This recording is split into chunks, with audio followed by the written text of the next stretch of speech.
Hey everyone, this is Smiley Badass here, and welcome to Dr. Smiley's Funhouse, a horror visual novel about going to Dr. Smiley's Funhouse.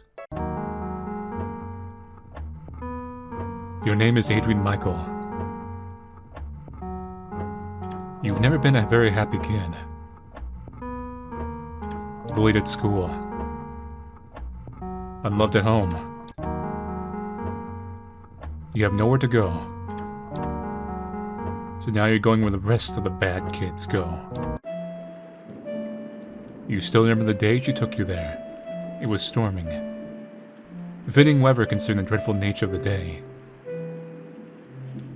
While you personally never knew anyone who had been sent to this place, you were no stranger to the various adverts.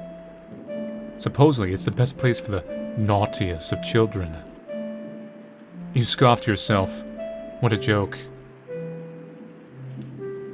Do I really have to go, Mom? Yes. She looks bad. Would you want me to save my game? Press her. Mom, please. I really don't want to go. Adrian. For the last time. No. I'm sick of dealing with you. She sighs angrily. Huh.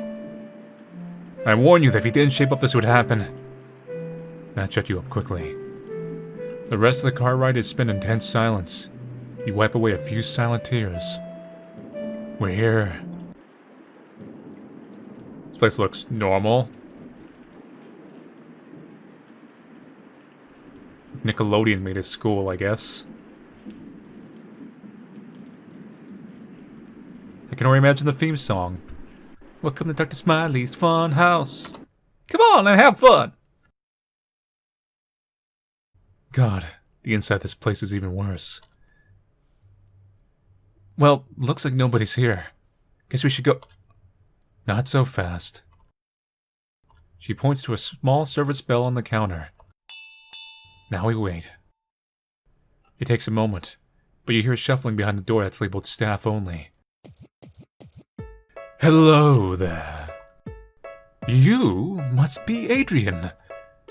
Hi? And you must be Miss Michael. It's a pleasure to meet you, finally. Yes, of course, Dr. Smiley. They shake hands and you scrunch your nose. What kind of name is Dr. Smiley? It's a damn good name. And they're all packed and ready? Yes, everything's there. I made sure to double check they didn't bring anything they weren't supposed to. Good, good. Well, you best say your goodbyes. Your room is waiting. You send your mom one last pleading look. She just shakes her head. You better make this worth my money. Da-da-da-da-da-da. Save the game. Talk back. You're not the boss of me now. As if I'm even gonna try. Fine. Hopefully when I come back to get you, you'll be less of a brat. She spits the last word hatefully, then turns and leaves without saying anything else. My, oh my. Someone has quite the attitude. We'll have to get started on that little problem ASAP. But for now, I'll show you to your room. He begins leading you to the door in the middle of the lobby, the one you're presuming leads to your room. You begrudgingly follow, carrying your bag. Now, some important things to know. Curfew is at 9. If you're caught outside your room, with the exception of needing the restroom or emergencies, there will be consequences. You don't like how he just said consequences. Okay? In addition to curfew, you're not allowed back in the lobby unless personally escorted by me. You look at him confused, as if he asked why. Too many instances of children trying to escape. You'd be surprised how many silly kids have tried to run away when I wasn't looking. Oh, I see. That makes you feel a bit nervous. Well, we're here. Make yourself at home. And don't forget your curfew, young man. Be snarky.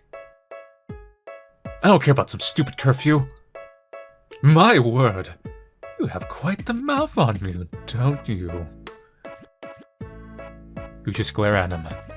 You know this is a bad choice, but Manly's making the choices here. And he always knows it's gonna be the bad choices when Manly's in charge.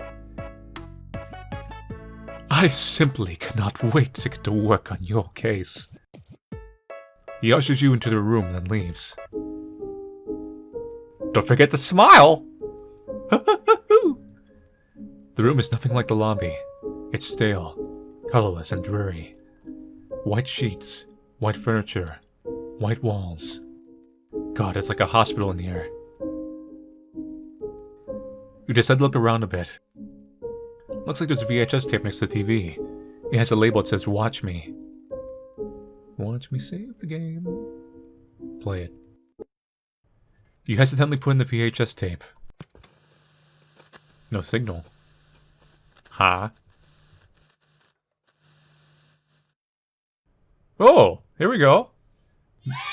This is a PSA from Dr. Smiley. Hello there. You're probably wondering why exactly you're here. Well, let me clue you in. You're a bad kid. You're a despicable, no-good troublemaker. And I'm here to change that. You'll be entering my program for the worst of the worst. And by the time you're done here, your parents' frowns will be turned upside down. Well, you better get a good night's rest. You have a long day ahead of you tomorrow. What the hell was that? What kind of place did your mom just send you to? Well, let's not to think about it too much. It looks like it's getting late. You should probably go to bed soon. Or...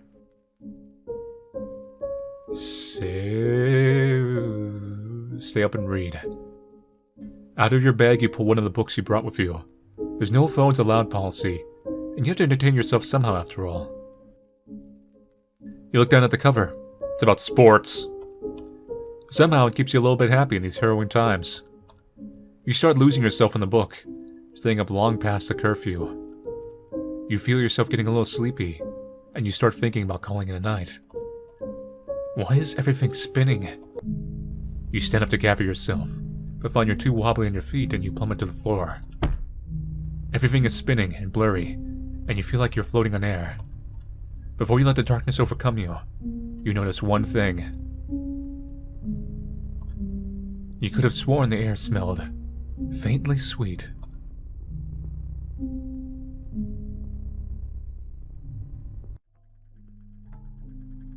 You're just on the edge of the waking world. Everything is still fuzzy. Something is urging you to come to, though. Maybe it's that annoying sound in your ears. What is that noise? Or maybe it's the overwhelming feeling that something is very, very wrong. Like a series of choices led you here. A choice is made by a Let's Player.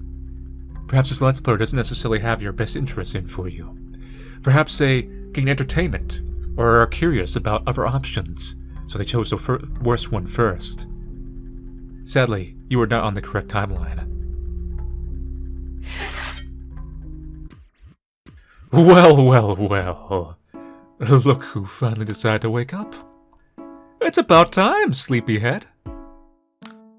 Finally, everything is clear, and you try to sit up, but you can't. You're probably wondering what's going on. Well, let me explain. You're a bad kid, Adrian. It's obvious just from the short time I've spent with you. There's only one fix for a nasty attitude like that.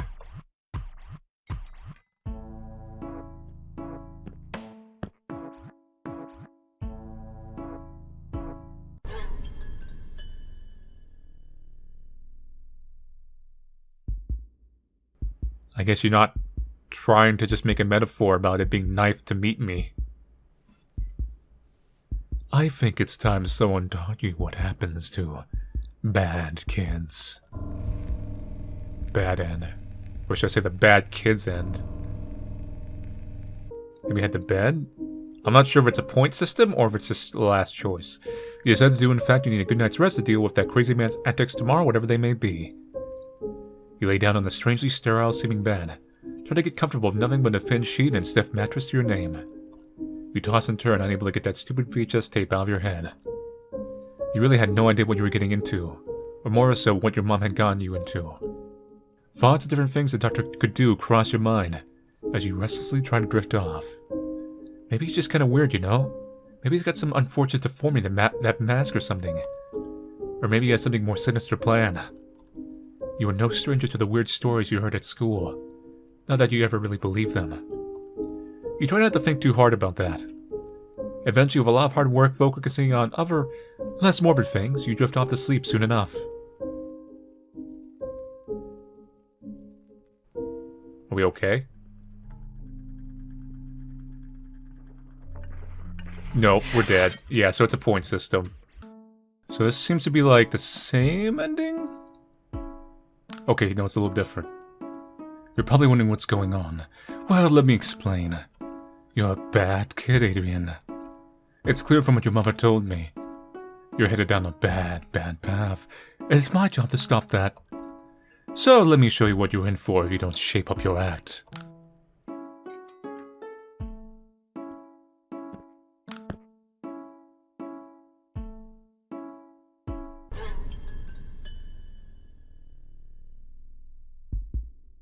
You surely don't want this, right?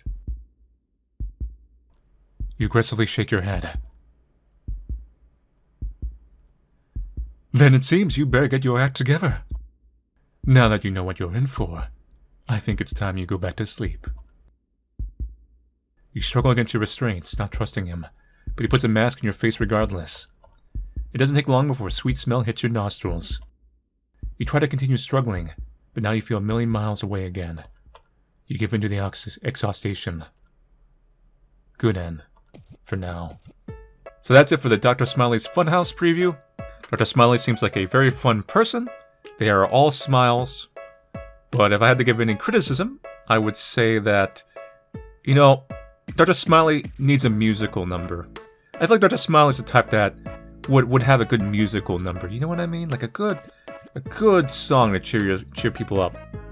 but yeah, the concept of what Dr. Smiley probably is going to be is not necessarily new, but that's not necessarily a bad thing. So, if it maintains a kind of weird, cheerful creepiness, and it just kind of keeps going down that route of, oh, appease Dr. Smiley, but like find out the truth and get out if you're alive, that's all it kind of really needs to be. So, whenever they finish this horror visual novel, as you would call it, I look forward to it. I want to see what's under the mask of Dr. Smiley. Maybe it's another smile. Maybe it's like very a legit smile. Anyway, so thank you all for watching play Dr. Smiley's Funhouse demo. I'll see you guys later and take it easy.